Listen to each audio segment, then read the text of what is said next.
இந்த வீடியோவில் பார்த்தீங்கன்னா கஸ்டமர் வந்து ஒரு 8 ப்ளவுஸ் கொடுத்துருந்தாங்க. மீதி எல்லாமே நார்மல் தான். இது 3 மட்டும் தான் டிசைன் ப்ளவுஸு.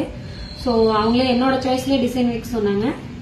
சாரியோட கலர் மட்டும் தான் கொடுத்துருந்தாங்க. ஸோ பேக்கில் பார்த்தீங்கன்னா சிம்பிளாக ஒரு பேட்ச் ஒர்க் கொடுத்துட்டு ஸ்லீவ்க்கு வந்து லைட்டாக இங்கேயும் லைட்டாக பஃப் கீழே ப்ளவுஸோட கிளாத் கொடுத்துருக்கேன். ஏன்னா ப்ளவுஸோட கிளாத்தும் ரொம்ப கம்மியாக தான் கட் பண்ணியிருந்தாங்க. அவங்களே கட் பண்ணுறதாங்க. ஸோ அந்த மாதிரி கட் பண்ணும்போது இந்த மாதிரி ஏதாவது டிஃப்ரெண்ட்டாக டிசைன் ட்ரை பண்ணிங்கன்னா நல்லாயிருக்கும். இது பார்த்தீங்கன்னா நம்ம லீஃப் டிசைன் மாதிரியே இது வந்து பாக்ஸ் டைப்பில் வரும் டிசைன் உங்களுக்கு.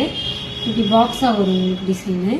ஸோ நல்லாயிருக்கும். இது பார்த்தீங்கன்னா உங்களுக்கு கலர் காம்பினேஷனும் நல்லாயிருக்கு. இதோட சாரீ கலரும் இல்லாதனால இந்த ஜரிகை கலரை வச்சு நான் இதை டிசைன் பண்ணியிருக்கேன். ஸோ முடிஞ்ச வரைக்கும் கஸ்டமர் வந்து சாரீ கொடுத்தா தான் நம்மளுக்கு டிசைன் பண்ணுறதுக்கு கொஞ்சம் ஈஸியாக இருக்கும். ஸோ கயல் பஃப் வச்சுருக்கேன். இந்த டிசைன் தான் எனக்கு ரொம்ப பிடிச்சது. இது வந்து ஒரு க்ளோஸ் நெக் ப்ளவுஸு.